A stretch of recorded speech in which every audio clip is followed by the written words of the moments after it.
झारखंड रेना अडिगान होनोत रे दाग जड़ी बांगेट कांते दाग जड़ी बाय दाग जड़िएते चासी को नित अडिगे एटकेटोरे रे मेना कुआ खेत कोरे गछि को रोहय अकादा आर ओना गछि को होनितो सेरमा दाग जड़ी रेना तंगी रे मेना अकादा और उनकागे कोडेरमा होनोत रे नेलाकाना जहां खतीरते चासी को अडिगे एटकेटोरे रे मेना अकाद कुआ बाड़ायाकाना जे नित धाबिते कोडेरमा रे 3% गे नापाय हुरु हुयाकाना बाड़ायतेना कथा काना जे दाग जड़ी बांगते होड़ चासी को हुड़ू चासी को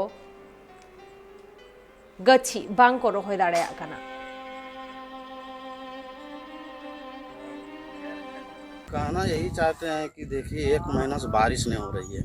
धान का बिचड़ा जो है सो लगाए हैं, लेकिन खेत में दरार फट गया है पूरा। ये संभव नहीं है कि इन साल जो है इस बार खेती हो पाएगा। धान का तो कोई आशा नहीं है। इसी तरह से लोन वोन ले करके कर्ज महाजन कर करके और बिचड़ा को लगाए थे।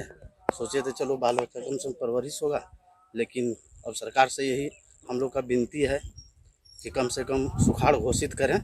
और हम लोग सतगावा सुदूरवर्ती क्षेत्र का हैं कि हम लोग गरीब किसान हैं, खेती पर आधारित हैं और वो भी कर्ज बर्ज लोन ले करके बीज लगाए और आज वो सूख रहा है। तो हम लोग यही सरकार से उम्मीद रखते हैं कि हम लोग किसी तरह से निर्वाह करने का कुछ उपाय सोच सहयोग मिले सरकार की तरफ से। इसी स्थिति है कि सुखाड़ हो गया, सुखाड़ घोषित करे, कुछ हम लोगों को सरकारी लाभ मिले, हम लोग कैसे जी सकेंगे।